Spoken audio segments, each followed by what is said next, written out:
Hey parents, so I did send you guys a link on some different sensory activities, but I just kind of wanted to show you just how to make a sensory bottle. And I got these random items around my house.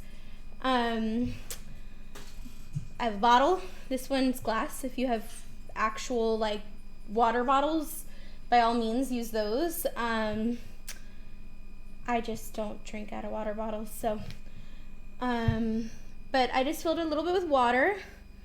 You can mix colors. So in this case, I just grabbed some green food coloring. You can put as many or as little drops as you want. Depends how dark or light you want it. You can mix it up. Ooh, green. Now you can, if you have food coloring, great. If not, that's fine. You can even put like Dawn dish soap in here. It'll add a tinge of blue to the water, and when they shake it, it'll bubble up, which is a lot of fun. In this case, I brought some oil just to add, because I think the drops are kind of fun in the end. You'll see what I mean. And they separate. But see all those fancy drops? Those are fun. So when you shake it, it makes kind of those drops and droplets, and they're just, because they don't mix, and it's just kind of fun to watch. If you guys have glitter, that's great. Glitter is a lot of fun in sensory bottles. However, make sure when you use it, it is nowhere inside a baby, because glitter is small enough that it can actually cut their eye. So if you use it, just make sure that it's over the sink or somewhere where it's easily washable, because the minute it gets in their eye, they can get hurt. Let's see.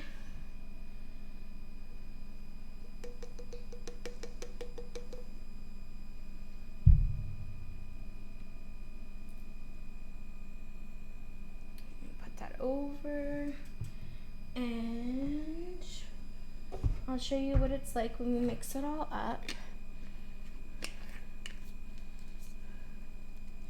Oh, yeah, it's my Hocus Pocus glass.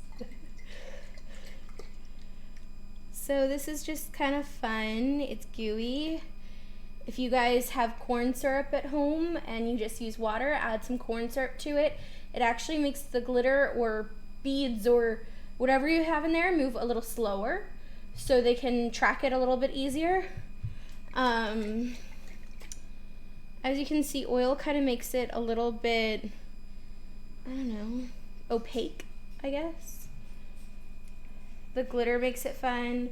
You can also add different things in it as well. So in my household, of course, we have dinosaurs, lots and lots of dinosaurs. I think this is a unicorn. Not sure where he got a unicorn. Lizards, more dinosaurs. You might not have something this small, but it can be anything. If you have an old necklace that you don't really like and it has really cool beads on it, or little pieces of aluminum foil, I mean, it doesn't have to last long. You can ditch them. They're gonna be gross in about 2 days anyways with all the drool. And I know you guys are cleaning. You can pretty much put anything in there. I mean, I have cotton.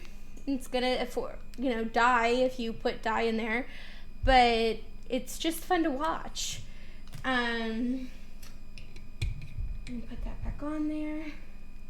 And this is a little dark. I can add more water, but they'll be able to find the different things in there. Right, I just wanted to show you. Maybe I'll do one on dough that's edible. So if you guys want to get your hands messy, like I said, you can always use baby food. Put it on, the table and let them splat away. It makes life really easy. It gets those gooey textures that they all love. If you guys have paints, I know the ones that got in the Purim, they did have the stick paint. Those aren't very messy, but they're easy to use and it actually helps their gripping. but you might need to help them actually paint with it. And then they'll want to put their fingers in it. It's non-toxic, and it'll actually erase some of the things. So if you paint a lot on cardboard and then you put their fingers in it, it actually disappears for a little bit. So they kind of make a negative picture versus a positive picture, which is very interesting for them as well. Negative space is just as good. Any questions? And you can just email me. I have my phone on me, so I can check my email. Let me know if you need any ideas. I'll be here for you. All right, talk to you later. Bye.